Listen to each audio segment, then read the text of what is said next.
দেশেই আছেন বিতর্কিত পুলিশ কর্মকর্তা হারুন এবং বিপ্লব। এই দুই কর্মকর্তা ছাড়া আরও অনেক পুলিশ কর্মকর্তা দেশেই রয়েছেন। এছাড়াও দেশে আছেন আলোচিত সমালোচিত আরও কয়েকজন পুলিশ কর্মকর্তা।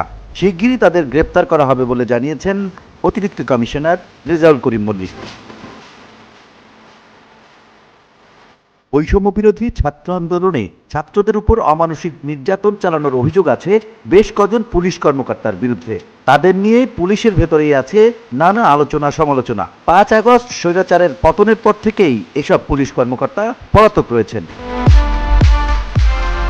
পুলিশ সদর দপ্তরের পরিসংখ্যান বলছে, গত 1 আগস্ট থেকে এখন পর্যন্ত বাংলাদেশ পুলিশের 187 জন সদস্য কর্মস্থলে অনুপস্থিত। এদের মধ্যে ছুটিতে 96 জন, গড় হাজির 49 জন, স্বেচ্ছায় চাকরি থেকে ইস্তফা দিয়েছেন 3 জন এবং অন্যান্য কারণে 39 জন পুলিশ সদস্য কর্মস্থলে অনুপস্থিত রয়েছে। তাদের বিরুদ্ধে ব্যবস্থা নেওয়ার কথা জানিয়েছে পুলিশ সদর দপ্তর। সাবেক 2 আইজিপি আব্দুল্লাহ আল মামুন, শহীদুল হক এবং সাবেক বিএমপি কমিশনার আসাদুজ্জামান মিয়াকে ইতোমধ্যে গ্রেপ্তার করা হয়েছে।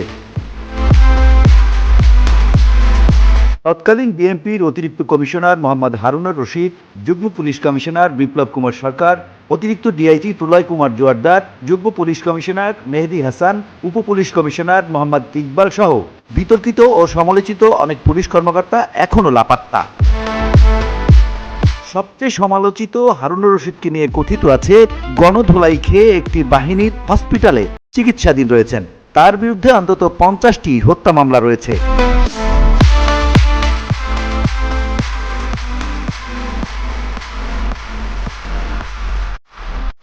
বিএনপি ডিবির অতিরিক্ত কমিশনার রেজাউল করিম জানান, হারুনুর রশিদ এবং বিপ্লব কুমার সরকার সহ অনেকেই দেশে রয়েছেন। এদেরকে দ্রুত গ্রেপ্তার করা হবে বলেও জানান তিনি।